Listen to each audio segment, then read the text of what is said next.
Story का नाम है डेविल की इनोसेंट गर्ल। पिछले एपिसोड में आपने देखा अक्ष के होठों पर एक तिरछी सी स्माइल थी और उसने अति की आंखों में देखते हुए बस इतना कहा, मैं तुम्हें छोड़कर कहीं भाग नहीं रहा हूँ, बस कुछ ही दिनों की बात है, फिर मैं हमेशा के लिए तुम्हारे पास आ जाऊंगा। अति ने इस बार कोई जिद नहीं की क्योंकि वो जानती थी अक्ष उसे पूरी तरह समझता है। अब अक्ष, मान और नियति तीनों एक नए सफर पर निकल पड़े हैं, एक प्राइवेट जेट में लंदन के लिए। लेकिन क्या ये सफर सिर्फ काम का है या इस बार किस्मत कोई नया मोड़ लेने वाली है?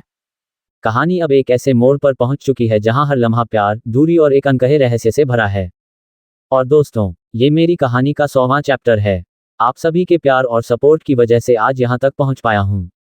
अगर आपको ये कहानी पसंद आई हो तो वीडियो को लाइक करें, चैनल को सब्सक्राइब करें और कमेंट में जरूर बताएं कि अक्ष और अति की इस दूरी के पीछे आप क्या राज छुपा हुआ महसूस कर रहे हैं। कहानी अब और भी दिलचस्प होने वाली है, तो चलिए शुरू करते हैं आज का एपिसोड। चैप्टर 96, उन्होंने ही मुझे अपनी आदत लगवाई है। अक्ष, मान और नियति तीनों ही शेखावत मैंशन पहुंच चुके थे। अक्ष फोन में किसी के बिजनेस की कुछ बात करने में बिजी था, इसलिए दोनों जल्दी से अंदर चले जाते हैं। निधि और विक्रम जी दोनों ही लिविंग एरिया के सोफे पर बैठे उन्हीं का वेट कर रहे थे। जैसे ही मान और नियति अंदर आते हैं, दोनों के चेहरे पर बड़ी सी मुस्कान के साथ एक चमक भी आ जाती है। नियति भागते हुए जाकर विक्रम जी के सीने से लग जाती है। विक्रम जी प्यार से नियति के बालों को सहलाते हुए बोले, कैसा है मेरा बच्चा? नियति बोली, मैं बिल्कुल ठीक हूँ डैड, देखिए मुझे। इतना बोल नियति उसने थोड़ा दूर होकर एक राउंड घूमती है और अपने आप को दिखाने लगती है। निधि जी दोनों को देखकर हंसते हुए विक्रम जी से बोली, आपकी बच्ची को कभी कुछ नहीं होता है, लेकिन हाँ, आपकी इस प्यारी सी बच्ची की वजह से दूसरों को बहुत कुछ हो जाता है। मुझे तो पक्का यकीन है इसने इंडिया में भी कुछ तो करामत किया ही होगा। नियति नाक सिकुड़कर बोली, ओ गॉड मम्मा, आप मेरे आते ही शुरू हो गई।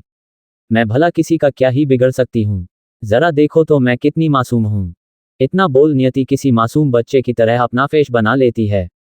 निधि जी ना में सर हिला देती है। मान निधि जी को साइड हक कर बोला, कैसी है आंटी? आपको पता है मैंने ना आप दोनों को बहुत मिस किया। निधि जी थोड़ी नाराजगी के साथ बोली, झूठ, अगर थोड़ा सा भी हमारी याद आई होती तो एक बार हमें देखने जरूर आते। अब भी तुम अपने बॉस के साथ बिजनेस के काम से यहाँ आए हो, मुझसे मिलने नहीं। मैं सब जानती हूँ, तो मुझे चालाकी नहीं समझे तुम। मान बस मुस्कुरा देता है, तभी अक्ष भी अंदर आता है। निधि जी प्यार से उसके गालों को सहलाते हुए बोली, कैसे हो? तुम्हें पता भी है मुझे तुम्हारी कितनी याद आती है, लेकिन तुम्हें देखकर तो ऐसा लगता है जैसे तुम हमें भूल ही गए।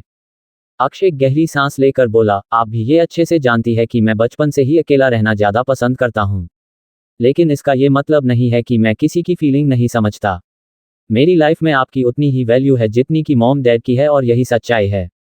अक्ष की बात सुन निधि और विक्रम जी के चेहरे पर एक चमक आ जाती है।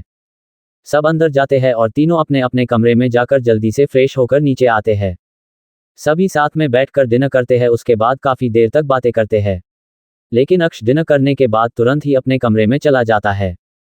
अक्ष अति को कॉल करता है, लेकिन अति उसका कोई आंसर नहीं करती है क्योंकि उसका फोन उसके कमरे में था और वो तो बड़े मस्त होकर अपने सभी भाइयों के साथ गप्पे लड़ाने में बिजी थी। अक्ष कई बार कॉल करता है, लेकिन अति को तो इसकी कोई खबर ही नहीं थी। अक्ष गुस्से से फोन अपने बेड पर पटक देता है और वॉशरूम में चला जाता है। वहीं नियति मान के सामने बैठी हुई थी और उसे ही देख रही थी। मान अपना सर पकड़कर बैठा था। मान नियति को समझाते हुए बोला, इतनी भी क्या जल्दी गई तुमने, अभी अभी तो कॉलेज पास आउट किया है। नियति आंखें दिखाते हुए बोली, मुझे कुछ नहीं पता है, कल तुम डैड से हमारे बारे में बात करोगे, मतलब करोगे, अब मुझे तुम्हारी एक नहीं सुननी है। मान बेचारा क्या ही करना, बड़ी मुश्किल से तो नियति मानी थी। अब वो दोबारा उसे गुस्सा नहीं दिला सकता था, इसलिए चुपचाप हाँ में सर हिला देता है। नियति खुश होकर उसके दोनों गालों पर किस कर जल्दी से अपने कमरे की तरफ चली जाती है। वही मान अब परेशानी से अपने बेड पर बैठे हुए ये सोचने लगता है कि वो कल कैसे विक्रम जी से इस बारे में बात करेगा। अगर वो गुस्सा हो जाए या फिर नहीं माने तो वो क्या करेगा। मान एक लंबी सांस लेकर खुद को शांत कर बोला, ऐसा कुछ नहीं होगा, देखा सब ठीक ही होगा। मैं फालतू का इतना टेंशन ले रहा हूँ, अब मुझे सो जाना चाहिए। इतना बोल मान खुद को दिलासा देता है और सो जाता है। Royal villa. अति अपने बड़े से किंग साइज बेड पर बार बार इधर से उधर होकर सोने की कोशिश कर रही थी, लेकिन आज तो जैसे उसकी नींद उससे रूठ गई थी। काफी देर तक अलग अलग पोजीशन में सोने की कोशिश करने के बाद भी जब अति को बिल्कुल भी नींद नहीं आई तो अति को गुस्सा आ गया और वो नाराजगी के साथ उठकर बेड पर बैठ गई। अति टाइम देखती है तो रात के 1 बज चुके थे। अति अक्ष से नाराज होकर खुद में बड़बड़ाते हुए बोली, डेविल कितने बुरे हैं, वो खुद तो आराम से सो गए होंगे और यहाँ मुझे उनके बिना नींद ही नहीं आ रही है। उन्होंने ही मुझे अपनी आदत लगवाई है और देखो उनकी वजह से मेरी सबसे प्यारी नींद भी मुझसे दूर हो गई है। अति फिर से सोने की कोशिश करती है लेकिन इस बार भी उसे नींद नहीं आती। अब तो उसे और भी ज्यादा गुस्सा आने लगा था। अति गुस्से से बड़ा बड़ा मुंह फुलाकर मन ही मन अक्ष को कोसते हुए बोली, ये सब डेविल की वजह से हो रहा है। अगर वो होते तो मैं कब का सो चुकी होती, लेकिन उनके बिना मुझे बिल्कुल भी नींद ही नहीं आ रहा है। अब क्या करूं? सोच अति सोच। अति बेड पर पैर मोड़कर बैठ गई और कुछ सोचने लगी। तभी उसके दिमाग में एक आइडिया आया और वो भागते हुए क्लोजेट रूम में गई और एक बड़ा सा टेडी बियर उठाकर ले आई। अति उसे बेड पर लेटाकर बोला, अब मैं इसे डेविल की तरह कस के हक करके सोऊंगी तो पक्का मुझे नींद आ जाएगा। अति खुश होकर खुद की तारीफ करते हुए बोली, वाह अति तुमने क्या दिमाग लगाया है। इतना बोल अति कस के उस टेडी बियर को जकड़ लेती है और उसके ऊपर अपने एक पैर रख लेती है और उस सॉफ्ट से टेडी बियर के सीने में अपना सर घुसा लेती है, जैसा वो अक्ष के साथ किया करती थी। पूरी तरह से उस बेचारे टेडी बियर को जकड़ने के बाद अति अपनी दोनों आंखें बंद कर लेती है और सुख है कि इस बार उसे नींद आ जाती है। वही नील की आंखें भी अब तक बंद नहीं हुई थी। उसे आज सुबह स्वरा से किया हुआ किस बार बार याद आ रहा था। नील उठा और अपने ड्रेसिंग टेबल के पास जाकर खड़ा हो गया। नील वहां पर बड़े हिफाजत से राखी हुई स्वरा की रेड लिपस्टिक को देखने लगा और उसे देखते हुए उसके होठों पर अपने आप ही एक स्माइल आ गई। नील उस रेड लिपस्टिक को देखकर मुस्कुराते हुए बोला, जरा देखूं तो मेरी वाइल्ड कैट के होठों की निशानी को, जिसने मेरे होठों को अब तक कई बार टच किया है। लगता है शायद मेरी कैट को रेड काफी पसंद है। नील को याद आता है, उसने स्वरा के होठों पर आज तक सिर्फ रेड लिपस्टिक ही देखी थी। चाहे वो हल्की हो या लाइट या फिर डार्क, उसके होठों पर सिर्फ रेड लिपस्टिक ही होती थी। नील दोबारा से उसे अच्छे से रखता है और आकर लेट जाता है। उसे पता नहीं क्यों पर अब काफी सुकून सा महसूस हो रहा था। सुबह अति की आंखें अपने फोन रिंग की वजह से खुलती है। वो बेमन से उठती है और अपना फोन जो सोफे के सामने टेबल पर पड़ा हुआ था उठा लेती है। सामने से अक्ष की आवाज सुनाई दी, good morning my little silly baby. Ati मुंह फूला कर बोली, आपको अब मेरी याद आ रही है। आपको पता भी है मुझे आपके बिना कल नींद ही नहीं आ रही थी। अक्ष मुस्कुरा दिया। थोड़ी देर अक्ष से बात करने के बाद अति कॉल कट कर रेडी होकर नीचे चली जाती है। अब उसका मूड काफी अच्छा लग रहा था। अक्ष अति से बात कर जल्दी से रेडी होकर नीचे आता है। मान सोफे पर थोड़ा परेशान होकर बैठा हुआ था। वही नियति उसे ही देख रही थी। वो उस बोलने का इंतजार कर रही थी। वही मान जैसे ही अक्ष को देखता है जल्दी से खड़ा होकर एक अच्छे असिस्टेंट की तरह बोला, बॉस मीटिंग का टाइम हो गया है, चले। मान की बात सुन नियति उसे आंखें छोटी कर घूरने लगती है। उसने कल रात हो तो कहा था कि वो आज अपने प्यार के बारे में उसके मॉम डैड से बात करेगा और अब देखो कैसे डर रहा है।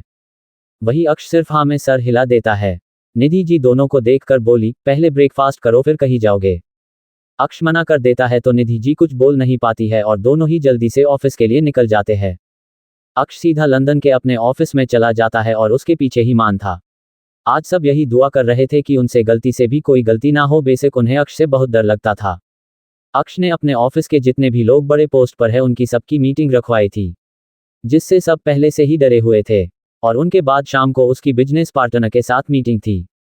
वही दूसरी तरफ इंडिया में शाम हो चुकी थी। अति अपने कॉलेज में वापस आती है और जल्दी से फ्रेश होकर नीचे आती है।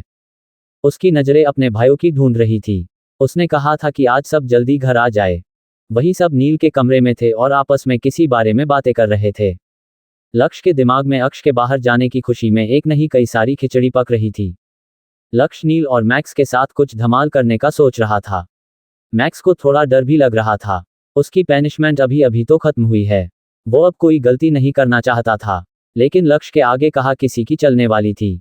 तीनों अपनी ही सोच में खोए हुए थे कि तभी उन्हें किसी की प्यारी सी आवाज सुनाई देती है, भाई क्या मैं अंदर आऊं? तीनों की नजरें सामने जाती है जहां अति दरवाजे पर खड़ी होकर उनके हाँ बोलने का वेट कर रही थी। तीनों बड़ी सी स्माइल करते हुए अति को अंदर आने का इशारा करते हैं। अति जल्दी से अंदर आकर बोली, भाई डेविल नहीं है, चलो ना कहीं बाहर चलते हैं, बड़ा मजा आएगा। लक्ष्य हमें सर हिलाकर बोला, हम भी कब से यही सोच रहे हैं लेकिन समझ नहीं आ रहा कि कहाँ जाए। अति बोली, भाई आपने कहा था आपको वो राजस्थान वाली प्रोजेक्ट मिलेगी तो आप मुझे पार्टी दोगे, चलो ना बाहर कहीं पार्टी करने चलते हैं। लक्ष्य बोला, हाँ मैं तो देना चाहता था लेकिन भाई ही आपको उठाकर मुझे दूर ले गए। भाई ना हमारी जोड़ी से बहुत जलते हैं क्योंकि हम दोनों साथ में बहुत बहुत ज्यादा वाले क्यूट लगते हैं। लक्ष्य की इस बात पर अति भी हंसते हुए हाँ में हिला देती है। सच में दोनों देवर भाभी साथ में बहुत अच्छे लगते थे। चारों काफी टाइम तक इस बारे में सोचते हैं तभी अति के दिमाग में कुछ आया और वो बड़ी सी स्माइल करते हुए बोली, भाई हम क्लब चले क्या? अति की बात सुन तीनों एक माना करते हुए बोले, नहीं बिल्कुल भी नहीं। बेसिक सब कई बार क्लब में पार्टी कर चुके हैं। उन्हें वहां का माहौल के बारे में अच्छे से पता था। वो अति को ऐसी जगह बिल्कुल भी नहीं ले जाना चाहते थे। अति सबको नासमझी से देखने लगी। उसका चेहरा मुरझा गया। उसने स्वरा से कई बार क्लब और पब के बारे में सुना था। वो एक बार वहां जाकर देखना चाहती थी। वहां की मस्ती जिसके बारे में उसने सिर्फ सुना था और उन पलों को जीना चाहती थी। अति मुरझाई हुई आवाज में बोली, लेकिन क्यों भाई, मुझे वहां जाना है। अति का मुरझाया हुआ चेहरा देख सबको बहुत बुरा लगता है। वो अति का उतरा हुआ चेहरा नहीं देख सकते थे। तीनों ने इस बारे में सोचा और वैसे भी वो भी अति के साथ वहां हो गए। वो किसी को अति की तरफ नजरें उठाकर देखने ही नहीं देंगे, उन्होंने ठान लिया। मैक्स अति के नाक को टच कर बोला, अब अपना हुलिया ठीक कीजिए। हम 1 घंटे बाद मुंबई की सबसे अच्छी वाली क्लब चलेंगे और खूब सारी मस्ती करेंगे, ओके। अब अति के आंखों में चमक और होठों पर बड़ी सी स्माइल आ जाती है। लक्ष्य अति को देखते हुए बोला, अब तो आप खुश हैं ना। अति जल्दी जल्दी हमें सर हिलाकर तीनों को प्यारी सी स्माइल करते हुए बोली, हाँ बहुत बहुत ज्यादा वाली हैप्पी हूँ। आप ना दुनिया के बेस्ट भाई हो सच्ची। मैक्स अति के बालों पर हाथ फेरते हुए बोला, अब आप रेडी होने जाए तब तक हम भी रेडी हो जाते हैं। अति हाँ में सर हिलाकर जाने लगी, तभी कुछ सोचकर वो मुड़ी और सबको देखकर बोली, भाई हम स्वरा और मिष्टी दी को भी अपने साथ लेकर चलते हैं ना, उनके बिना मजा नहीं आएगा। ये तो जैसे नील के मन ही बात हो गई। नील खुशी से उछलकर जल्दी से बोल पड़ा, हाँ हाँ क्यों नहीं, आप उन्हें भी बुला लीजिए। अति बड़ी सी स्माइल करते हुए अपने कमरे की तरफ चली जाती है। वही अब मैक्स और लक्ष्य दोनों ही नील को देखने लगते हैं। दोनों की नजरों को अपनी तरफ पाकर नील अपनी सफेद बत्ती सी दिखाते हुए बोला, मुझे ऐसे क्यों देख रहे हो। उसके आने से मैम को अच्छा लगेगा, बस इसलिए बुलाने को कहा मैंने। तुम दोनों तो मुझे ऐसे देख रहे हो जैसे मैंने किसी का खून ही कर दिया है। इतना बोल नील जल्दी से वहां से निकल जाता है। अब मैक्स को टेंशन होने लगी थी। उसने अति की खुशी के लिए क्लब जाने के लिए तो हाँ कह दिया, लेकिन उसके ऊपर लक्ष्य और अति दोनों की जिम्मेदारी थी। और सबसे बड़ी बात, वो अक्ष से छुप कर जाने वाले थे, इसलिए उसे और डर लग रहा था। लक्ष्य मैक्स को कहीं खोया हुआ देख उसके कंधे पर हाथ रख बोला, तुम चिंता मत करो। भाई को कुछ पता नहीं चलेगा। हमारा प्लान जरूर काम करेगा। और भाई को वही पता चलेगा जो हम चाहते हैं। मैक्स सिर्फ हाँ में सर हिला देता है। थोड़ी ही देर में सब रेडी होकर नीचे अति का वेट कर रहे थे। तीनों अति का वेट कर रहे थे, तभी उन्हें किसी के नीचे आने की आहट सुनाई देती है। तीनों अपनी नजरें उठाकर ऊपर देखते हैं तो बस देखते ही रह जाते हैं। चैप्टर 97, इसे पीने से सब दो दो दिखाई देता है। लंदन में अक्ष के कई सारे बिजनेस पार्टनर आज आए हुए थे और अक्ष उनके साथ मीटिंग रूम में था। उसका ऑरा काफी खतरनाक लग रहा था, जिससे सबको पसीने आने लगे थे। सब बस यही दुआ कर रहे कि अक्ष का गुस्सा उन पर ना फूटे। थोड़ी देर की खामोशी के बाद अक्ष अपनी सर्द आवाज में बोला, if you want to work with my company then you will have to follow all my rules. And never think of cheating me even by mistake, otherwise the consequences will be very bad. इतना बोल अक्ष अपनी head chair से उठ जाता है और सीधा बाहर आ जाता है। अक्ष के मीटिंग रूम से बाहर जाते ही सबकी रुकी हुई सांसों में सांस आई। सब भगवान को थैंक्स कहने लगे। वही मान भी एक चैन की सांस लेता है, क्योंकि उसे भी अक्ष के गुस्से से डर लगता था। मान सबको देखकर अपनी नॉर्मल आवाज में बोला, बॉस को गुस्सा बहुत जल्दी आता है, तो कोशिश करना कि उन्हें आप लोगों की वजह से गुस्सा ना आए, क्योंकि मैं नहीं चाहता कि उनका गुस्सा आप लोगों पर फूटे। सब जो पहले से ही डरे हुए थे, मान की बातें उन्हें और डरा रही थी। मान जल्दी से बाहर आता है और अक्ष की कार के पास जाता है। अक्ष कार से टेक लगाकर खड़ा था। उसकी नजरें अपने फोन पर टिकी हुई थी। मान अक्ष को देखने लगा और धीरे से बोला, बॉस घर चले। अक्ष अपने फोन में कुछ देखते हुए मान से बोला, तुम जाओ, मुझे कुछ काम है, मैं थोड़ी देर में आता हूं। मान सिर्फ हाँ में सर हिला देता है और शेखावत मैंशन के लिए निकल जाता है। मान के जाते ही अक्ष एक तिरछी स्माइल के साथ अपनी कार में बैठ जाता है और अपनी कार को सड़कों पर तेज रफ्तार में भाग देता है। वही इंडिया में किसी के आने की आहट पर कर सब अपनी नजरें उठाकर ऊपर सीढ़ियों की तरफ देखते हैं तो बस देखते ही रह जाते हैं। अति रेडी होकर धीरे कदमों के साथ नीचे आ रही थी। उसकी गहरी नीली आंखों में चमक और चेहरे पर क्लब जाने की खुशी साफ झलक रही थी। उसने डार्क चॉकलेट कलर का कैन लेंथ ड्रेस पहन रखा था। उसके साथ उसके गले में अक्ष के नाम का मंगलसूत्र था, जो कि दिखने में बहुत ही सुंदर सा चैन था और अति के गले को और खूबसूरत बना रहा था। उसके दाएं हाथ में एक सुंदर सी हैंड वॉच थी। अति ने आज लाइट मेकअप किया हुआ था, जो उसकी सबसे बड़ी खासियत थी।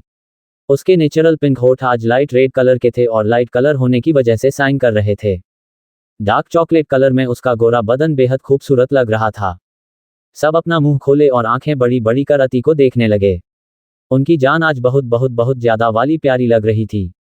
सबको इस तरह से खुद को देखता पाकर अति थोड़ा नर्वस हो गई। उसे समझ नहीं आ रहा था कि सब उसे इस तरह से क्यों देख रहे हैं। क्या मैं इस ड्रेस में अच्छी नहीं लग रही जो सब मुझे इस तरह से देख रहे हैं? कहीं आज मैंने क्लब जाने की खुशी में कुछ ज्यादा ही मेकअप तो नहीं कर लिया ना? अति के दिमाग में ऐसे ही कई सवाल घूम रहे थे। अति सबके सामने आकर धीरे से बोली, आप लोग मुझे इस तरह से क्यों देख रहे हैं? क्या मैं अच्छी नहीं लग रही? अति की वो प्यारी सी दिल को छू लेने वाली आवाज सुन सब अपने सेंस में वापस आते हैं।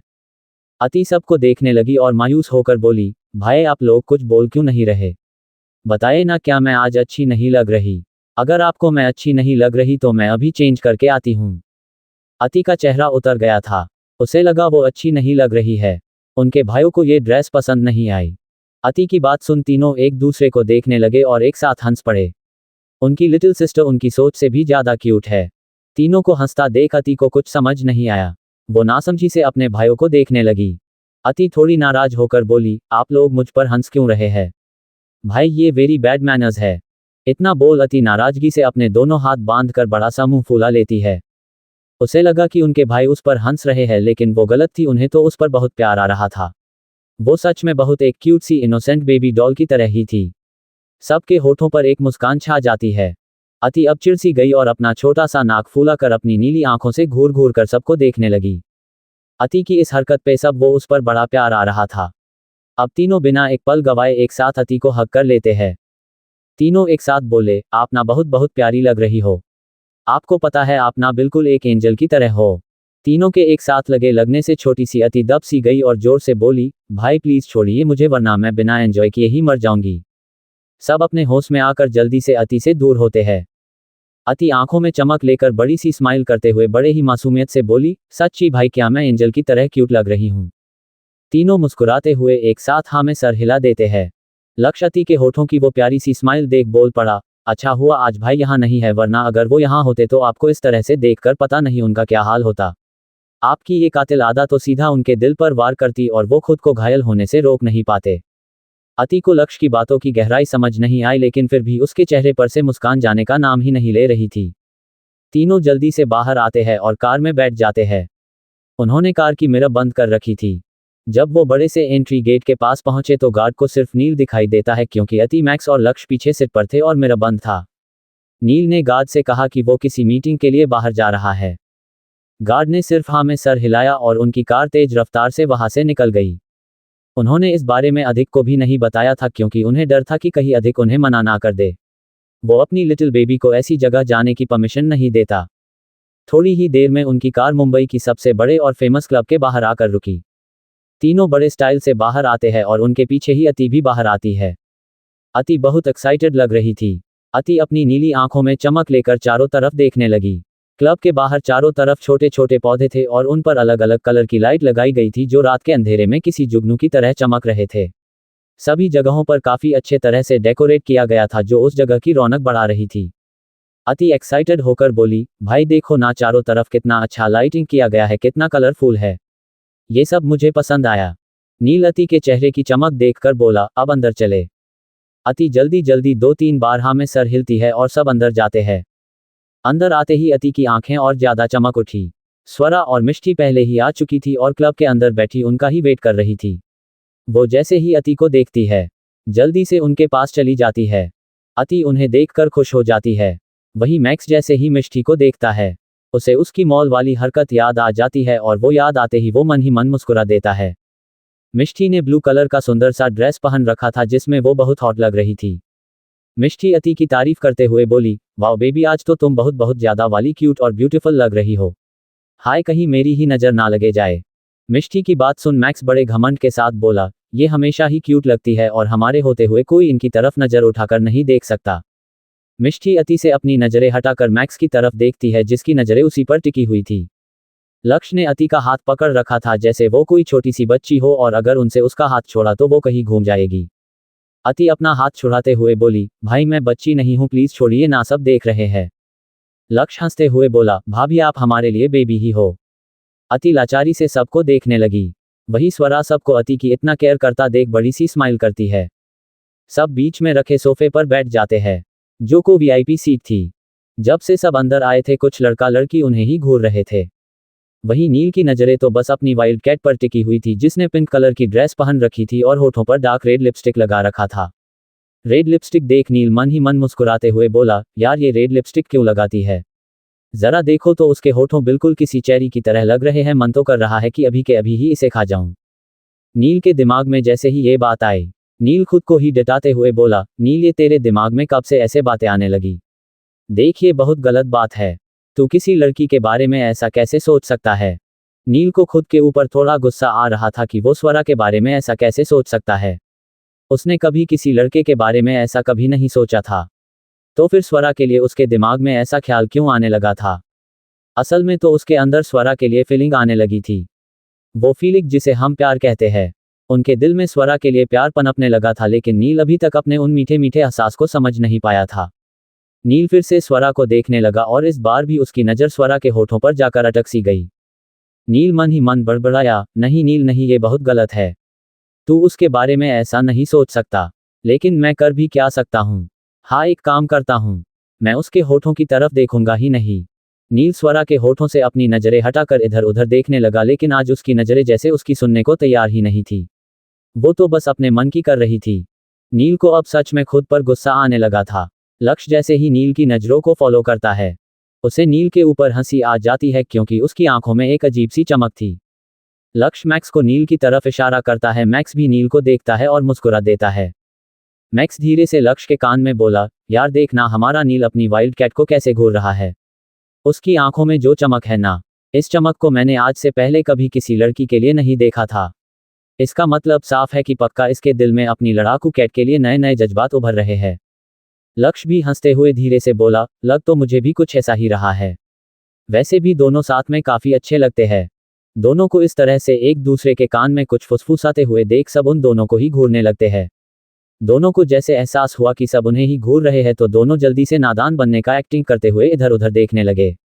डीजे पर सॉन्ग बज रहा था और कुछ लोग नशे में चूर होकर स्टेज पर कपल डांस कर रहे थे। अति ने आज ये सब देखा था। वो एक एक चीज के बारे में सबसे पूछ रही थी और सब भी मुस्कुराते हुए बड़े प्यार से उसे जवाब दे रहे थे। कुछ लड़के दूर से उन्हें ही देख रहे थे। बेसिक अति की क्यूटनेस उन्हें अपनी तरफ खींच रही थी, लेकिन उसके भाइयों ने उसे घेर रखा था। वही कुछ लड़कियां मैक्स, नील और लक्ष्य को ही चमकती आंखों से देखने रही थी, क्योंकि तीनों बहुत हैंडसम लग रहे थे। उन्हें और उनके कपड़ों को देखकर कोई भी बता सकता था कि वो काफी रिच फैमिली से है। लड़कियों को बहुत जलन हो रही थी कि इतने हैंडसम लड़के उनके साथ क्यों नहीं है। मैक्स तीनों गर्ल्स के लिए कुछ फ्रेश जूस ऑर्डर करता है। मिष्टी जल्दी से मना करते हुए बोली, मेरे लिए जूस नहीं, मैं ड्रिंक करूंगी, मैं इतनी भी शरीफ नहीं हूं। इतना बोल मिष्टी खुद अपना ऑर्डर देते हुए वेटर से बोली, vodka and red wine please. Mishti की बात सुन मैक्स ना में सर हिला देता है। मैक्स सबके लिए अलग अलग कई तरह से जूस मांगता है, क्योंकि वो आज ड्रिंक नहीं करना चाहते थे। सबका ऑर्डर लेकर वेटर चला जाता है। थोड़ी ही देर में सबका ऑर्डर आ जाता है। वेटर सामने टेबल पर सब रखकर चला जाता है। मिष्टी अपना वोटक उठा लेती है। वहीं मैक्स, नील और लक्ष्य तीनों अपना अपना जूस का ग्लास उठा लेते हैं। अति ने एक नज़र सामने टेबल पर रखी कई सारी जूस की ग्लास को देखा और फिर बारी बारी सबको देखने लगी। रेड वाइन को देखकर अति की आंखें चमक उठी। नील जूस पीते हुए अति को बोला, अरे आप कुछ पी क्यों नहीं रही?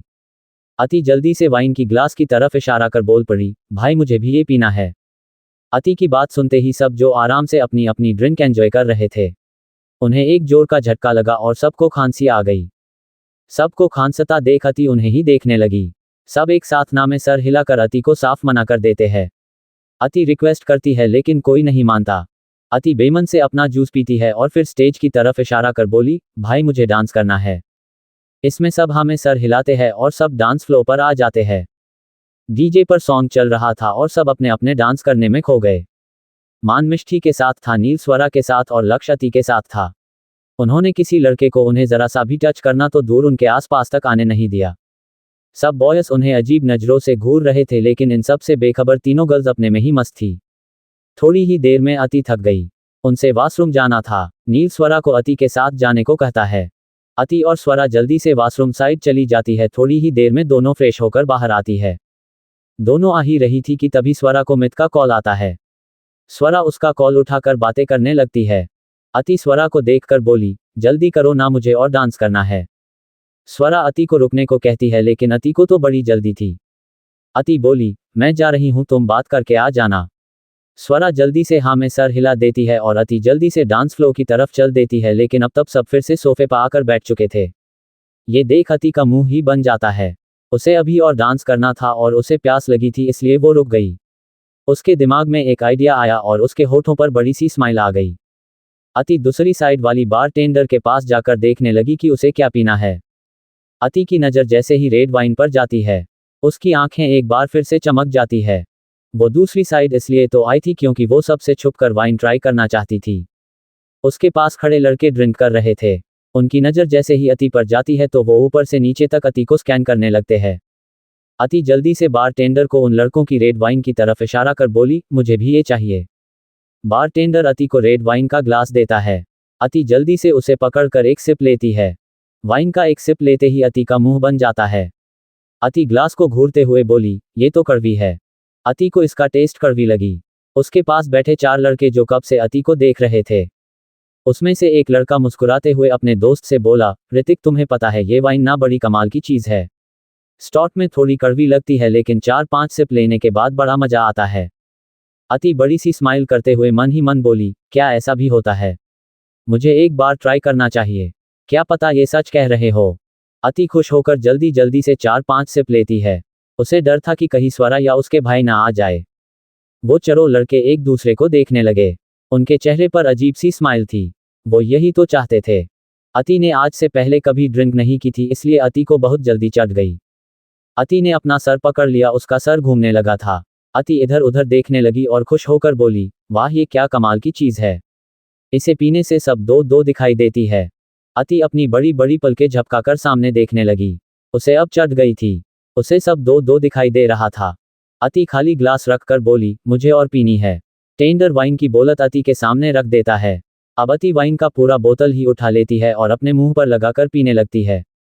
वहीं दूसरी तरफ लंदन में अक्ष की कार तेजी से हवाओं को चीरती हुई एक जगह पर आकर रुकी। अक्ष अपनी कार से बाहर आया और एकटक सामने देखने लगा। उसके चेहरे पर एक अजीब सा भाव था जिसे समझ पाना बहुत ही मुश्किल था। 98 अति को गोली लगना। अक्ष अपनी कार से टेक लगाकर एकटक सामने देखने लगा। उसकी आंखों में एक अजीब सा इमोशन थे। अक्ष एकटक अपने सामने देखते हुए बोला, ये वो जगह है जो मुझे बेहद सुकून देता है। मेरी मॉम डैड की आखिरी निशानी और यही वो जगह है जहां मैंने अपनी लिटिल गर्ल को देखा था। अक्ष इस वक्त विवान जी के फार्म हाउस के पास खड़ा था, जहां चारों तरफ का नज़ारा रात में भी काफी खूबसूरत लग रहा था। ये फार्म हाउस बीच के किनार बना हुआ था, जिससे इसकी खूबसूरती है बढ़ गई थी। अक्ष बीच के किनारे जाकर रेत पर बैठ गया। वही विवान जी का खास आदमी जिसका नाम शेरा था, वो दूर से अक्ष की हर हरकत को देख रहा था। वो बचपन से अक्ष का ख्याल रखता आया था। शेरा कुछ सोचते हुए मन ही मन खुद से बोला, पता नहीं ये कब तक अपने अंदर के दर्द को सहते रहेंगे। जहां तक मैं उन्हें जानता हूं, ये किसी को नहीं छोड़ने वाले। लेकिन ये अब तक इतने शांत क्यों है? इनकी शांति से मुझे और डर लगता है। पता नहीं कब उनके दिमाग में क्या चल रहा हो। शेरा के दिमाग में इस वक्त कई सारे सवाल घूम रहे थे, जिनका जवाब सिर्फ और सिर्फ अक्ष के पास था और उससे इस बारे में कुछ भी पूछने की हिम्मत उनमें नहीं थी। वो अक्ष को देख एक गहरी सांस लेकर बोले, जो भी हो ये पहले से काफी बदल गए हैं। इनकी जिन आंखों में कभी तड़प हुआ करती थी, आज उसमें कितनी सुकून छाई हुई है। इसका मतलब तो साफ में उन्हें उनका सुकून मिल चुका है। ये बोलते हुए अचानक ही उनके चेहरे पर एक मुस्कान आ गई और वो उसी तरह मुस्कुराते हुए फार्म हाउस के अंदर चले गए। अक्ष इस जगह की यादों में कहीं खो सा गया। अपने मॉम डैड के एक एक्सीडेंट में डेथ हो जाने के बाद अक्ष काफी बदल गया था। वो किसी से ज्यादा बात नहीं करता था, हमेशा शांत और अकेला रहना पसंद करता था। उसने जिस उम्र में अपने मॉम डैड को खोया था, उससे उसे एक बड़ा सदमा लगा था और वो अपने मॉम डैड को भूल ही नहीं पा रहा था। इसलिए वो अकेले रहने के लिए इस फार्म हाउस में आ जाया करता था। उसे ऐसी शांत जगह बहुत पसंद थी। ये फार्म हाउस उनके मॉम डैड ने उसे उसके बर्थडे पर गिफ्ट किया था। तब अक्ष बहुत छोटा था, उसे इतनी बड़ी गिफ्ट की कोई ज़रूरत नहीं थी, लेकिन फिर भी विवान जी ने इस फार्म हाउस को स्पेशली अक्ष के लिए रेडी करवाया था। उन्होंने इसे छोटे से अक्ष को गिफ्ट किया था, क्योंकि चाहते थे कि जब अक्ष बड़ा होगा तो उसे इस फार्म हाउस से अगल ही लगाव हो। वो एक चीज़ अच्छे से जानते थे, बड़े होने के बाद अक्ष खुद इस काबिल हो जाएगा कि वो जो चाहे अपने दम से हासिल कर सकता है। इसलिए उन्होंने पहले ही उसे इतना प्यारा सा गिफ्ट दिया था। ये अक्ष के लिए बेहद खास था और दिल के बेहद करीब, क्योंकि ये उनके मॉम डैड का आखिरी बर्थडे गिफ्ट था। अक्ष ने पहली बार अति को इसी बीच के किनारे देखा था। अति की वो मासूमियत और उसकी प्यारी प्यारी बातें अक्ष को सुकून देती थी। ये जगह शहर से काफी दूर था और राघव अति को अक्सर यही लाया करते थे और यहीं पर उनकी पहली मुलाकात हुई थी और उसके बाद धीरे धीरे अक्ष को अति के साथ वक्त बिताना अच्छा लगने लगा। उसके अंदर जो दर्द था उसे अति की मासूमियत ने निकल फेंका था और वहां पर अपनी जगह बना ली थी। वैसे तो राघव किसी को अति के इतने करीब नहीं आने देते थे, लेकिन उस वक्त अक्ष लगभग 11-12 साल का था और काफी शांत बच्चा था। उन्होंने शेरा से अक्ष के बारे में पहले भी बहुत कुछ सुन रहा था। उन्हें भी अक्ष से कोई प्रॉब्लम नहीं थी क्योंकि अति हमेशा से अकेले रही थी और उन्होंने देखा था अति अक्ष के साथ बहुत खुश रहती थी। अक्ष उन रेत पर बैठे हुए मुस्कुरा दिया क्योंकि इस जगह से अति और उसके मॉम डैड की बहुत सारी यादें जुड़ी हुई थी। अक्ष उठा और फार्म हाउस के अंदर चला गया। उसने अपने कमरे का लॉक खोला और अंदर चला गया। अंदर काफी अंधेरा था। उसने लाइट ऑन की तो पूरा कमरा रोशनी से जगमगा उठा। अक्ष आराम से सोफे पर बैठ गया और वॉल को एक जुनून के साथ देखने लगा। पूरे वॉल के अति की बचपन से लेकर अब तक की बड़ी बड़ी फोटोज लगी हुई थी। अक्ष अति की उन फोटोज को देखने लगा और मुस्कुरा कर बोला, कहा ना तुम्हें अपना बनाकर रहूंगा, तो देखो अब तुम पूरी की पूरी मेरी हो, सिर्फ मेरी माय लिटिल गर्ल। इतना बोल अक्ष एक बार फिर से चारों तरफ अपनी नजरें घुमाने लगा है, जहां उसकी सिली गर्ल की बहुत सारी यादें थी। दूसरी तरफ इंडिया में अति बोतल मुंह में लगाकर पीने लगी। उसे अब बहुत चढ़ गई थी। वही स्वरा मित से बात कर अति को इधर उधर देखने लगी। जब अति उसे कहीं दिखाई नहीं दी तो उसे लगा कि वो सबके पास चली गई। स्वरा भी उसी साइड चली गई, लेकिन वहां पर भी अति उसे दिखाई नहीं दी। स्वरा को अकेले देख लक्ष्य परेशानी से बोला, तुम अकेले हो, भाभी कहाँ है? स्वरा भी टेंशन में बोली, मुझे नहीं पता, मैं कॉल पर बात कर रही थी तो उसने कहा कि वो आप सबके जा रही है। स्वरा की बात सुन सब परेशान होकर अति को इधर उधर देखने लगे। मिष्टी और स्वरा अति को वॉशरूम साइड देखने चले गए। सब इधर उधर अति को ढूंढने में लगे थे। तभी मैक्स की नज़र सामने जाती है, जहां अति नशे में पूरी तरह से चूर होकर बैठी हुई थी और उस बोतल से बातें कर रही थी। अति बोतल को अपनी नशीली आंखों से देखते हुए बोली, तुम कितने कमाल के चीज हो, तुम मुझे पहले क्यों नहीं मिले? तुम्हें पता है मेरे डेविल ना बड़े अजीब है। कभी कभी तो वो मुझे बहुत बहुत ज्यादा अच्छे लगते हैं, लेकिन कभी कभी मुझे उन पर बहुत गुस्सा आता है। अब देखो ना, मुझे तो कहीं नहीं जाने देते, लेकिन खुद कितनी जगहों पर घूमते हैं। ये तो मेरे साथ गलत हुआ है ना? अति उस बोतल से बातें करने में खोई हुई थी। अति इस वक्त बेहद फनी लग रही थी। वही वो चारों लड़के अति को अजीब अजीब नजरों से देख रहे थे। अति की प्यारी प्यारी बातों से वो अति में और भी ज्यादा खोते ही जा रहे थे। मैक्स आंखें बड़ी बड़ी कर सामने देखने लगा और उसने नील और लक्ष्य को उस साइड देखने का इशारा किया और जब उन दोनों ने उस साइड देखा तो उसकी भी आंखें बड़ी बड़ी हो गई। अति को इस तरह से देख सबके होश ही उड़ गए। सब भागते हुए अति के पास आए। मैक्स उन चारों लड़की की नजरों को भांप गया था। वो गुस्से से उन पर चिल्लाते हुए बोली, अभी के अभी यहां से चले जाओ, वरना ऐसी हालत करूंगा कि तुम सोच भी नहीं सकते। इतना बोल मैक्स उन्हें बुरी तरह घूरने लगाता है। उसके इस तरह घूरने से वो चारों लड़के डर गए और जल्दी से वहां से निकल जाते हैं। लक्ष्य जल्दी से अति के हाथ से बोतल लेकर बोला, भाभी ये आप क्या कर रही है? लक्ष्य के बोतल छीन देने से अति अपनी नशीली आंखों में नाराजगी लेकर उसे देखने लगी और बच्चों की तरह जोर जोर से पैर पटक कर जिद करने लगी, लेकिन लक्ष्य ने उसे बोतल नहीं दिया। अति जोर जोर से पैर पटक कर लक्ष्य से बोली, भाई प्लीज मुझे मेरी मैजिक बोतल वापस करो, मुझे वो चाहिए। अति मैक्स से लक्ष्य शिकायत करते हुए बोली, भाई देखो ना, उन्होंने मुझसे वो छीन लिया, मुझे वो चाहिए। अति बच्चों की तरह जिद करने लगी। मैक्स अति को समझाते हुए बोला, ये आपके लिए नहीं है। अति बड़ी बड़ी आंखें कर बोली, क्यों? किसी को समझ नहीं आ रहा था कि अति को क्या जवाब दे। सब लाचारी से एक दूसरे को देखने लगे। अति सबको देखने लगी और बोली, भाई आपको पता है, ये ना बहुत कमाल की चीज है। पहले तो थोड़ी कड़वी लगती है, फिर बाद में बड़ा मजा आता है। पता है, इसे पीते ही मुझे सब दो दो दिखाई देने लगे हैं। देखो देखो, आप सब भी मुझे दो दो दिखाई दे रहे हो। सब ने अपना सर पकड़ लिया। वही अब तक मिष्टी और स्वरा भी आ चुके थे। जब उन्होंने अति को देखा तो वो भी बस देखते ही रह गए। अति अब रोने वाली शकल बनाकर बोली, कोई मेरी बात क्यों नहीं सुन रहा? मैंने कहा ना, मुझे वो और पीनी है, मतलब और पीनी है। अति जोर जोर से बोलने लगी। सब उन्हें ही देख रहे थे। मैक्स सबको देखते हुए बोला, इन्हें बहुत चढ़ गई है, हम घर चलना चाहिए। सब हमें सर हिलाते हैं। लक्ष्य जल्दी से अति को अपनी बाहों में उठा लेता है। अति लक्ष्य के पकड़ से छटपटाते हुए बोली, भाई मुझे कहीं नहीं जाना, मुझे यही रहना है। लक्ष्य उसकी एक नहीं सुनता है और अति को लेकर बाहर आता है। उसके पीछे ही सब आ जाते हैं। मैक्स जल्दी से कार का डोर खोलता है तो लक्ष्य अति को लेकर कार में बैठ जाता है। मैक्स जल्दी से नील को, स्वरा और मिष्टी को सेफली घर ड्रॉप करने को कहता है और खुद सामने वाली सीट पर बैठ जाता है और कार ड्राइव करने लगता है। अति लक्ष्य के सीने पर अपने छोटे छोटे हाथों से मारते हुए बोली, आप भी डेविल की तरह ही बुरे हो, वो भी मुझे कुछ करने नहीं देते। अब अति बिना रुके अक्ष की शिकायत करने लगी। लक्ष्य बड़े प्यार से अति को देखने लगा। आज लाइफ में पहली बार उसे उसके भाई की शिकायत की इतनी लंबी लिस्ट सुनी थी। वैसे शिकायत तो उसे भी अक्ष से कई सारी थी, लेकिन बोलने की हिम्मत नहीं थी। लेकिन उसकी छोटी सी भाभी को देखो किस तरह से उसके भाई की सारी शिकायत की एक लंबी लिस्ट लेकर बैठी है। अति की आंखों में नशा छाया हुआ था। नील स्वरा और मिष्टी को घर ड्रॉप करने चला गया क्योंकि मिष्टी भी थोड़े नशे में थी। मिष्टी को छोड़ने के बाद नील स्वरा को उसके घर ड्रॉप करने चला गया। नील कार ड्राइव करने हुए ही थोड़ी नाराजगी के साथ बोला, तुम्हें उन्हें अकेला नहीं छोड़ना चाहिए था, पता नहीं अब वो नशे में सबका क्या हाल करेगी। स्वरा बोली, मुझे क्या पता था कि ऐसा कुछ होगा, मैंने तो बस थोड़ी ही देर मित से बात की थी और इतने में ही अति ने इतना बड़ा कारनामा कर दिया। नील ने जैसे ही सुना कि स्वरा मित से बात कर रही थी, उससे फिर से जलन होने लगी और साथ ही साथ गुस्सा भी आने लगा।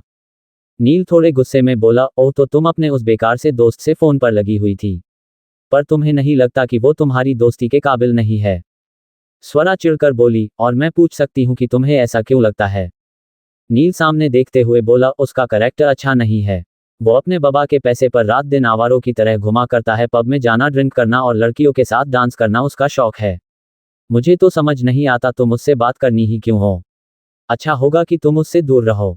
स्वरा गुस्से से बोली, वो मेरा दोस्त है, मैं अच्छे से जानती हूँ उसे, तो उसके बारे में उल्टा सीधा बोलने से पहले जरा सोच लेना। और एक बात, मैं उससे जब चाहे जैसे चाहे बात करूँ, घूमी फिरूँ या जो भी करूँ, तुम्हें उससे कोई मतलब नहीं होना चाहिए। स्वरा गुस्से से बस बोले ही जा रही थी। अब तक स्वरा का घर भी आ चुका था और नील ने गुस्से से ब्रेक लगा दी। स्वरा कार का डोर खोलते हुए गुस्से से बोली, तुम खुद को समझते क्या हो, जब देखो तब बेवजह से मित के पीछे पड़े रहते हो, देखो मुझसे और मेरे मामलों से थोड़ा दूर ही रहो। नील जो कब से खुद को कंट्रोल करके बैठा था, स्वरा की बातें सुन अब उसका पेशेंस जवाब दे चुका था। वो गुस्से से लाल होकर स्वरा को घूरने लगता है। वही कार में अति ने मैक्स और लक्ष्य का बुरा हाल कर दिया था। वो जिद्दी बच्चे की तरफ दोनों को कब से परेशान किए जा रही थी। सच में आज तक इन दोनों ने किसी के इतने नखरे नहीं झेले थे और शायद किसी और के इतने नखरे झेल भी नहीं सकते थे। अति बार बार अपने हाथ पैर चलाते हुए जिद कर रही थी, लेकिन दोनों ही उसे शांति से हैंडल कर रहे थे। अति को अब बहुत चढ़ गई थी और आवाज लड़खड़ाने लगी थी। अति लगभग रोने वाली शक्ल बनाकर बोली, भाई मुझे ना वो मैजिक बोलत चाहिए, प्लीज मुझे ला कर दो ना। वो अजीब अजीब सी हरकतें कर रही थी, कभी हंसती तो कभी रोने वाली शक्ल बना लेती थी। अगर अति की जगह कोई और होता तो पक्का दोनों उस पर अब तक 1000 बार से ज्यादा चिल्ला चुके होते, लेकिन यार ये उनकी अति थी जो उसके दिल के बेहद करीब और सबसे खास थी। अति बड़ी मुश्किल से अपनी नशीली आंखों में लक्ष्य को देखने लगी और प्यारी सी स्माइल के साथ में बड़ी मुश्किल से लड़खड़ाती हुई आवाज में बोली, भाई मुझे और डांस करना है, चलो ना हम दोबारा क्लब चलते हैं और फिर आप भी मेरे साथ वो मैजिक वाला ड्रिंक करना, फिर आपको भी मेरी तरह ही सब दो दो दिखाई देगा। भाई चलो ना वापस चलते हैं, आपको भी वो बहुत पसंद आएगा सच्ची। अति अब भी जिद कर रही थी, लेकिन अब उसकी आवाज बहुत लड़खड़ा रही थी, उसे बहुत ज्यादा चढ़ गई थी। लक्ष्य अति को अपनी बाहों में समेटे हुए था क्योंकि अति बार बार अपने हाथ पैर चला रही थी। अचानक ही अति जोर से चिल्लाकर बोली, मुझे आइसक्रीम खानी है। मैक्स परेशान होकर बोला, मैम काफी रात हो चुकी है, आपका इस वक्त आइसक्रीम खाना अच्छा नहीं है। अति अपने होठों का पाउट बनाकर बोली, नहीं मुझे कुछ नहीं पता, मुझे अभी इसी वक्त मेरी फेवरेट चॉकलेट वाली आइसक्रीम खानी है, मुझे खानी है, मुझे खानी है, मतलब खानी है। अति के जिद के आगे दोनों को ही अपने घुटने टेकने पड़े। मैक्स थोड़ी ही दूर में एक छोटी सी आइसक्रीम पार्लर के सामने कार रोकता है। अति खुश होकर बाहर की तरफ देखने लगी और उछलकर बोली, वाओ आज तो डेविल भी नहीं है तो मैं जी भरकर खा सकती हूँ। इतना बोल वो जल्दी से कार से उतर जाती है। लक्ष्य उसे बहुत रोकने की कोशिश करता है, लेकिन अति किसी की सुने तब ना। वो नशे में चूर थी और उसे सब धुंधला दिखाई दे रहा था, वो लड़खड़ा रही थी। अति जैसे ही गिरने को हुई, मैक्स ने जल्दी से अति को थाम लिया। मैक्स अति को सीधा करते हुए फिक्र के साथ बोला, आराम से गिर जाएगी। मैक्स के जवाब में अति हंसते हुए बोली, मुझे पता है आप मुझे गिरने नहीं देंगे। मैक्स ना में सर हिलाकर अति को कार की बोनट पर बैठाकर बोला, आप लक्ष्य के साथ यही रुकिए, मैं आपके लिए आइसक्रीम लेकर आता हूँ। अति चहकते हुए जल्दी से बोली, मुझे बहुत सारी चाहिए। मैक्स एक नज़र लक्ष्य को देख लाचारी से आइसक्रीम लेने चला जाता है। थोड़ी ही देर में मैक्स वापस आता है। इस वक्त उसके दोनों हाथों में भर भर के अगल अगल फ्लेवर की आइसक्रीम थी। अति जैसे ही इतनी सारी आइसक्रीम देखती है तो उछलने लगती है। अति की इस हरकत से दोनों ना सर हिला देने हैं। वही एक कार जो कब से उनका पीछा कर रही थी, उसमें बैठे आदमी की नज़रें उन्हीं पर टिकी हुई थी। उसके दिमाग में कुछ तो चल रहा था जो काफी खतरनाक था। अति के इस तरह उछलने से उसकी एक सैंडल निकलकर नीचे गिर गई। लक्षणा में सर हिलाकर नीचे झुकता है और जैसे ही लक्ष्य झुकता है वैसे ही एक गोली बड़ी ही तेज रफ्तार से आकर अति के सीने में लगी। गोली लगते ही अति दर्द से एक तेज आवाज के साथ चीख पड़ी। लक्ष्य जो अति की सैंडल उठने को झुका हुआ था, अति की इतनी तेज चीख सुन डर गया। वही मैक्स के हाथ से उसकी सारी आइसक्रीम छूटकर नीचे गिर गई। वही गोली लगते ही अति दर्द से तड़प उठी। उसके सीने से तेजी के साथ खून बहने लगा था और मुंह से दर्द से कराहने की आवाज आने लगी थी। दर्द से उसकी आंखों से झरझर आंसू आने लगे थे। 99 भाई बहुत दर्द हो रहा है। लंदन में शेखावत मैंशन। मान सोफे के एक कोने में चिपक कर बैठा था। इस वक्त उसे देख कोई नहीं कह सकता था कि ये अक्ष के साथ काम करता है और अंदर से कितना खतरनाक है। उसके दोनों हाथ आपस में उलझे हुए थे। वो बहुत नर्वस दिखाई दे रहा था। वही उसके ठीक सामने निधि और विक्रम जी बैठे हुए थे और उन दोनों के बीच में आराम से नियति बैठी हुई थी। मान का ये हाल देख वो मन ही मन हंस रही थी। मान एक गहरी सांस लेकर अपने दिल में छिपे प्यार को सबके सामने लाने के लिए मन ही मन कई बार भगवान को याद कर उसने बहुत सारी रिक्वेस्ट करता है कि निधि और विक्रम जी उसके प्यार को एक्सेप्ट कर ले और फिर खुद को शांत करता है। सब मान को ही देख रहे थे। मान एक नज़र विक्रम और निधि जी को देखकर धीरे से बोला, वो मैं वो। मान बोल ही नहीं पा रहा था। उसे पता नहीं क्यों घबराहट सी हो रही थी। अगर उन्होंने उसे गलत समझा या उसके प्यार को एक्सेप्ट नहीं किया तो ये ख्याल उसके दिमाग में बार बार घूम रहा था। मान की ये हालत देख विक्रम जी हंसते हुए बोले, मान पिछले 1 घंटे से तुम बस वो किए ही जा रहे हो। आगे भी कुछ है या आज पूरी रात सिर्फ वो बोलते रहोगे। विक्रम जी की बात सुन मान मन ही मन खुद को कोसते हुए जल्दी जल्दी ना में सर हिला देता है। कुछ देर की खामोशी के बाद निधि जी मान से बोली, अब बोलोगे भी तुम्हें हमसे क्या बात करनी है? कब से सर झुकाकर बैठे हो, ऐसी भी क्या बात हो गई, कुछ बताओगे या फिर सारी रात हमें यूं ही जागने का प्लान है? मान जिसका सर झुका हुआ था उसने धीरे से अपना सर उठाया लेकिन उसे समझ नहीं आ रहा था कि वो कैसे और किस तरह से बोले। मान बड़ी हिम्मत कर बोला, आंटी वो मैं ना वो। मान को खुद के ऊपर ही तरस आ रहा था। मान की हालत इतनी सीरियस तो तब भी नहीं होती जब कोई उसके सर पर गन तान कर खड़ा होता, लेकिन यहाँ बात कुछ और थी। नियति एक गहरी सांस लेकर निधि जी से बोला, मम्मा मुझे बहुत नींद आ रही है, मैं तो चली सोने। अगर ये आज रात वो से कुछ आगे बोले तो कल सुबह आप लोग मुझे बता देना, ओके? नियति की बात सुन मान का तेज धड़कते दिल और तेज धड़कने लगा। उसे नियति के सामने अपने प्यार का इजहार करना था। नियति जैसे ही उठने को हुई उससे पहले ही मान ने कस के अपनी दोनों आंखें बंद कर ली और एक गहरी सांस लेकर बोला, अंकल आंटी मैं नियति से बहुत प्यार करता हूं, अब से नहीं बहुत पहले से, लेकिन अपनी पास्ट की वजह से मैं कभी उसने कुछ कह नहीं पाया, लेकिन आज मैं आप लोगों के सामने अपने दिल में छुपे प्यार को व्यक्त करना चाहता हूं। मैं आपकी बेटी से बहुत प्यार करता हूं। इतना बोल मान और भी कस के अपनी आंखें बंद कर लेता है। वो किसी के कुछ बोलने का वेट कर रहा था, लेकिन कुछ सेकंड तक जब मान को किसी की कोई आवाज नहीं आई तो उसने धीरे से अपनी एक आंखें खोली और फिर धीरे से दूसरी आंख भी खोल दी तो निधि और विक्रम जी दोनों ही उसे घूर रहे थे। मान खुद को नॉर्मल करते हुए धीरे से बोला, अंकल आंटी प्लीज मेरे प्यार को एक्सेप्ट कर लीजिए वरना आपकी बेटी आज पूरी रात मुझे सुना सुना कर मार डालेगी। उद्धरण चिन्ह। निधि जी आंखें छोटी कर बोला, हम कैसे मान ले तुम्हें हमारी बेटी से सच्चा प्यार है? मान जो पहले से घबराया हुआ था वो एकदम से हड़बड़ाकर सोफे से उठा गया और भागते हुए अपने कमरे की तरफ चला गया। मान की इस हरकत से सब हैरानी से उसे देखने लगे। किसी को समझ नहीं आया कि आखिर मान करना क्या चाहता है। थोड़ी देर में मान भागते हुए नीचे आया। वो हड़बड़ाकर काफी तेज भागते हुए नीचे आया था, इसलिए वो जोर जोर से हौंफ रहा था। मान हौंफते हुए अपने हाथ में पकड़ी एक चैन को दिखाते हुए बोला, ये रहा इस बात का सबूत कि मैं मैम से अब से नहीं कई सालों से प्यार करता आया हूँ। बस समझने में देर कर दी, लेकिन अब मैं कोई गलती नहीं करना चाहता। नियति हैरानी से उस चैन को देखने लगी। वो इसे अच्छे से पहचानती थी। नियति मान के हाथ से उस चैन को लेकर देखने लगी और उसे देखते ही उसके चेहरे पर एक चमक आ गई। नियति बचपन से मान को प्यार करती थी। हाँ ये बात अगल है कि उसे तब प्यार का सही मतलब भी नहीं पता था, लेकिन उसके अंदर मान के लिए फीलिंग्स थी। जब वो सिर्फ 10 साल की थी तब उसने पहली बार मान से अपनी दिल की बात कही थी और उसे गिफ्ट में ये चैन दिया था जिसका सेम डिजाइन उसके पास भी था। हालांकि नियति उस वक्त प्यार का सही मतलब भी नहीं जानती थी, लेकिन धीरे धीरे जैसे जैसे नियति बढ़ती गई उसको मान से और ज्यादा प्यार होने लगा। मान ने उस वक्त उसके प्यार को एक्सेप्ट नहीं किया और उसके गिफ्ट को भी लेने से साफ माना कर दिया था, जिससे गुस्सा होकर नियति ने उसे वहीं पर पानी में फेंक दिया था। नियति उसी चैन को देखकर हैरानी और खुशी दोनों के भाव से बोली, ये तो वही है ना जिसे मैंने पानी में फेंक दिया था, तुम्हें ये कहाँ से मिला? मान नजरें झुकाकर धीरे से बोला, आपके जाने के बाद मैंने इसे 2 घंटे खोजा था, तब जाकर मुझे ये मिला था। नियति खुशी से उछलते हुए बोली, इसका मतलब तुम भी मुझे बचपन से प्यार करते हो? मान ने सिर्फ हाँ में सर हिला दिया तो नियति कस के उसने सीने से लग गई। वही विक्रम जी हंसते हुए बोले, आखिर हमारी बच्ची की मेहनत रंग लाई, देखो इस भी हमारी बच्ची से प्यार हो ही गया, लेकिन अगर इसने आज अपने दिल की बात नहीं कही होती तो मैं पक्का इससे बहुत गुस्सा हो जाता। मान जल्दी से नियति से दूर होकर हैरानी से उन्हें देखने लगा तो सब हंसने लगे।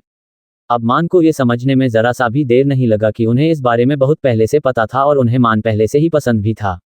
वो तो सिर्फ मान की हाँ सुनना चाहते थे। मान ने बिना एक पल गवाए निधि और विक्रम जी दोनों को एक साथ के गले से लग गया। सच में वो बहुत खुशनसीब था जिसे शेखावत और सिंघानिया जैसी इतना प्यारी फैमिली मिली थी।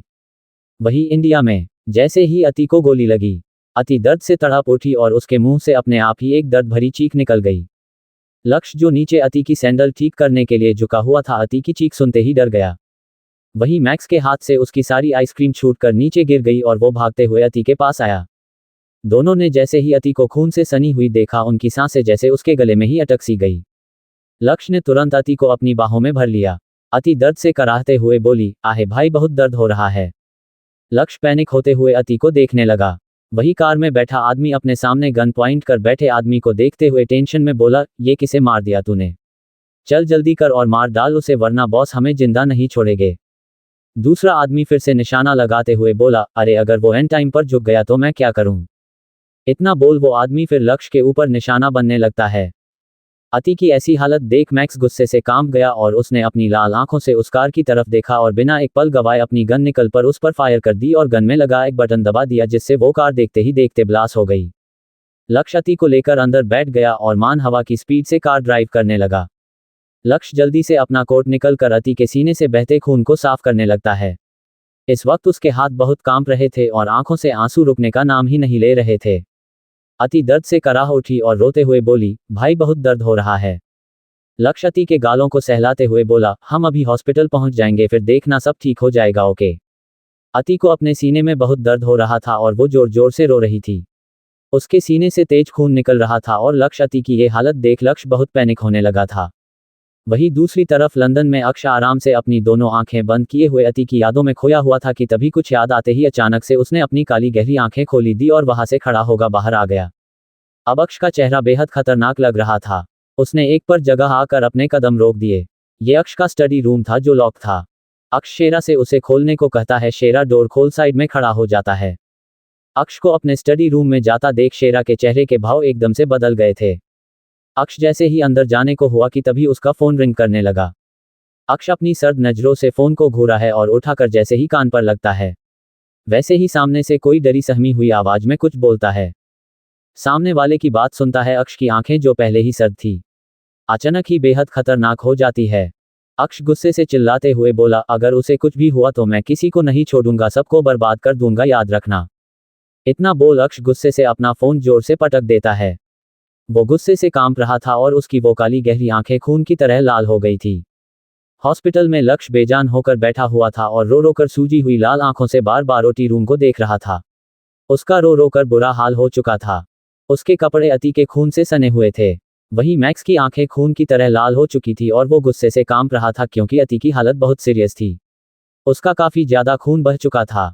लक्ष्य को इस तरह से रोता देख मैक्स ने कस के अपनी हाथ की मुठ्ठियां बना ली और खुद को कंट्रोल कर उसके पास जाकर बैठ गया। मैक्स लक्ष्य को शांत करते हुए बोला, कुछ नहीं होगा उन्हें, देखना वो बिल्कुल ठीक हो जाएगी, अब रोना बंद करो, देखो कैसे बच्चों की तरह रो रहे हो। लक्ष्य ने अपनी लाल और सूजी हुई आंखों से एक नजर उसे देखा है और उससे कस के लिपट गया और जोर जोर रोने लगा। आज उसे बहुत तकलीफ हो रही थी। लक्ष्य किसी बच्चे की तरह रोते हुए बोला, तुमने देखा ना भाभी कैसे दर्द से तड़प रही थी, उन्हें कितना दर्द हो रहा था, कितना खून बह गया है उनका, मुझे बहुत डर लग रहा है। मैक्स लक्ष्य को शांत करवाते हुए एक गहरी सांस लेकर खुद के गुस्से को शांत करने की कोशिश करता है क्योंकि उसके अंदर एक आग जल रही थी जो किसी को भी जला सकती थी। लक्ष्य सिसकते हुए बोला, मैक्स मुझे मेरी भाभी चाहिए, वो भी सही सलामत, वरना मैं क्या करूंगा मुझे नहीं पता, मुझे मेरी भाभी चाहिए। प्लीज मैक्स भाभी से कहो ना वो आकर मुझे बातें करे, मैं उनकी सारी बातें सुनूंगा और उनकी सारी विशेष पूरी भी करूंगा पक्का। उसे आज से पहले कभी इतना दर्द महसूस नहीं हुआ था और साथ ही साथ डर भी लग रहा था कि वो कहीं अति को खो ना दे।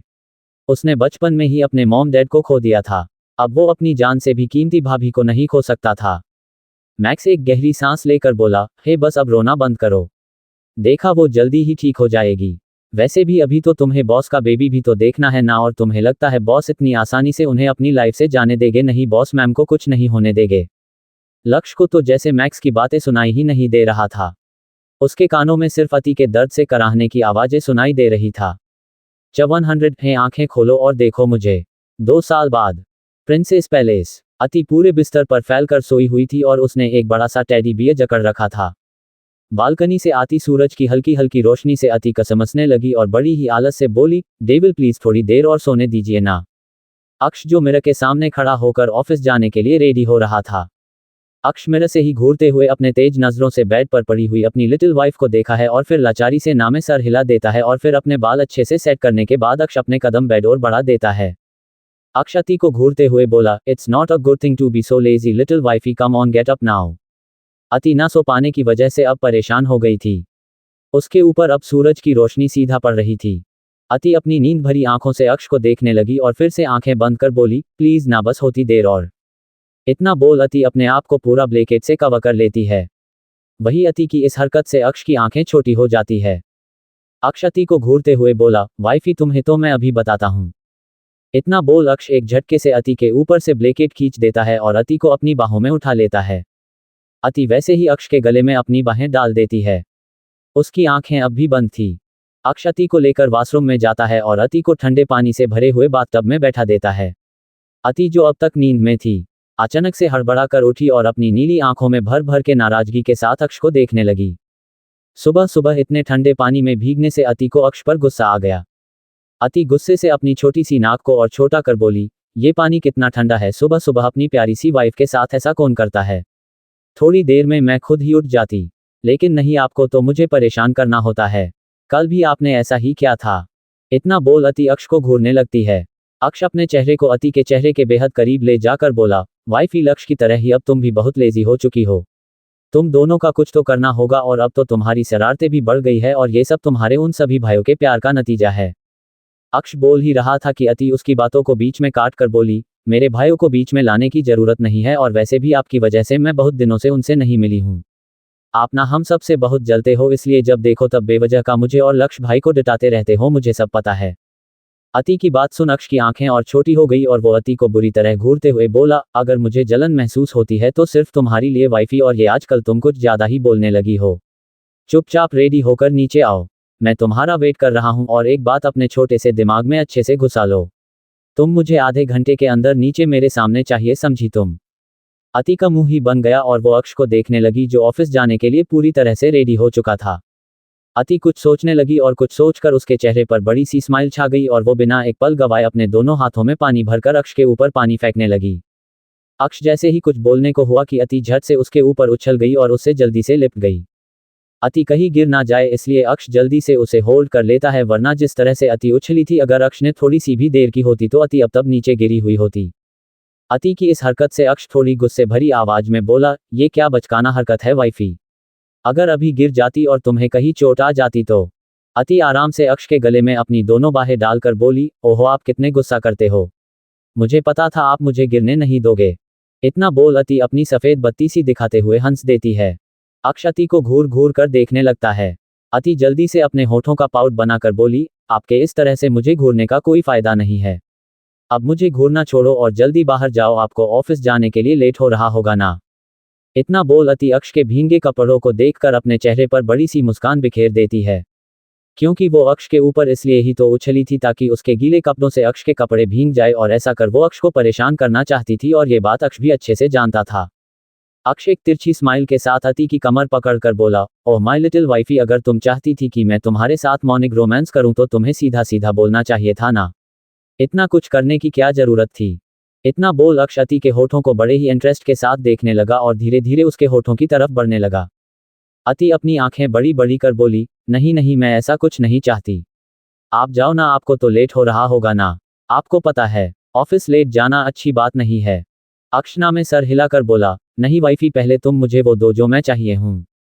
अति जल्दी जल्दी ना में सर हिलाने लगती है, क्योंकि अगर एक बार अक्ष शुरू हो गया तो फिर रुकने का नाम नहीं लेता था।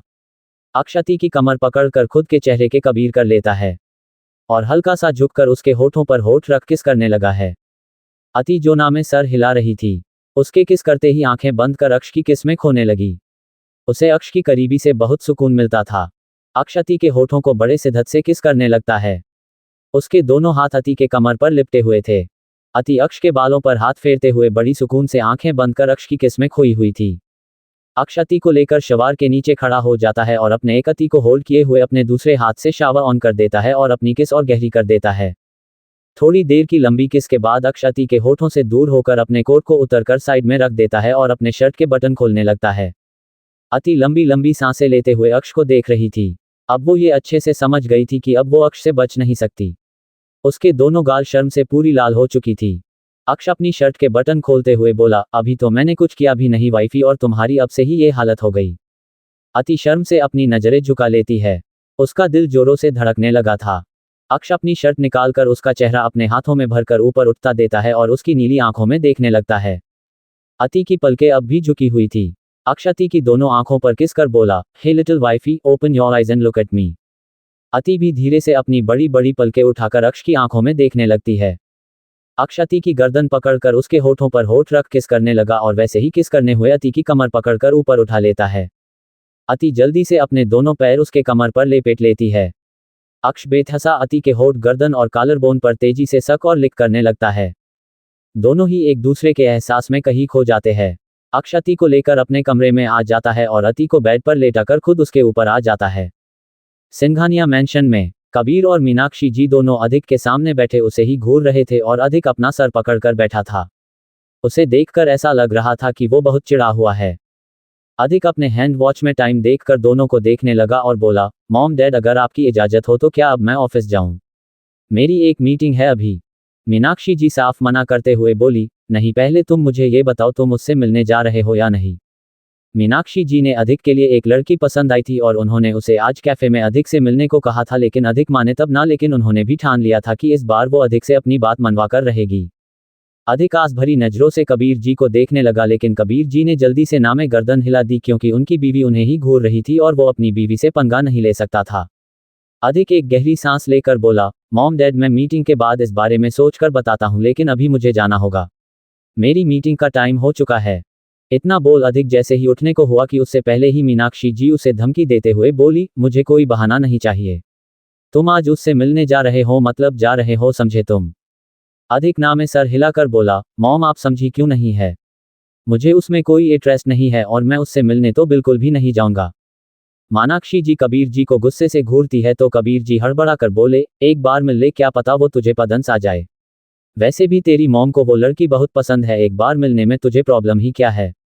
जाओ और एक बार मिल लो, मुझे उम्मीद है तुम उसे देखते ही हाँ कह दोगे। अधिक अब बहुत परेशान हो चुका था। बोलाचारी अपनी मॉम डैड को देखने लगा और बोला, ओके अब मैं जाऊं।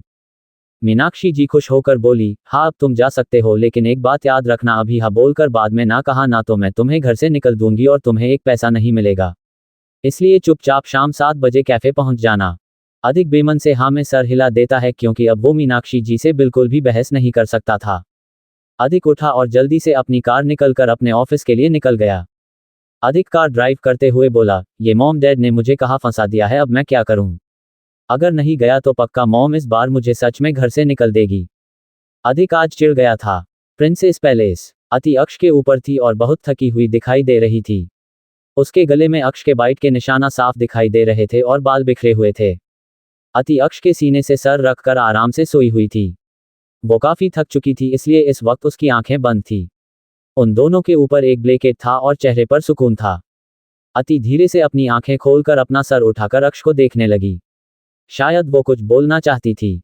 अति को इस तरह से खुद को देखता पा रहा अक्ष समझ गया अति उससे कुछ कहना चाहती है। अक्ष अति के चेहरे पर बिखरे बालों को उसके कान के पीछे कर बोला, कुछ बोलना चाहती हो वाइफी? अति धीरे से बोली, मुझे आपसे कुछ पूछना था। अक्ष अति की आंखों में देखते हुए बोला, हम बोलो। अति अक्ष के सीने पर हाथ फेरते हुए बोली, आपको सब पता था ना, मैं आपकी वही बचपन वाली लिटिल गर्ल हूं जो आपको बचपन में बहुत परेशान किया करती थी, तो फिर आपने मुझे पहले क्यों नहीं बताया? मुझे तो कुछ याद नहीं था, लेकिन आपको तो सब पता था ना, फिर भी आपने मुझे कुछ नहीं बताया, ये तो बहुत गलत बात है ना। अति की सारी मेमोरी अब वापस आ चुकी थी क्योंकि अक्ष उसे सही मेडिसिन देता था। जब से अति को ये पता चला था कि अक्ष ही उसका बचपन का वो डेविल है तो उसकी खुशी का जैसे कोई ठिकाना ही नहीं रहा। अक्ष अति के बालों के साथ खेलते हुए उससे बोला, वाइफी मैंने तुमसे कहा था ना तुम इस बारे में कोई बात नहीं करोगी। अति को भी इससे कोई मतलब नहीं था। वो तो अक्ष को अपने सामने पाकर बहुत खुश थी। वही अक्ष की आंखों में एक अजीब से भाव थे जिसे समझ पाना बेहद मुश्किल था।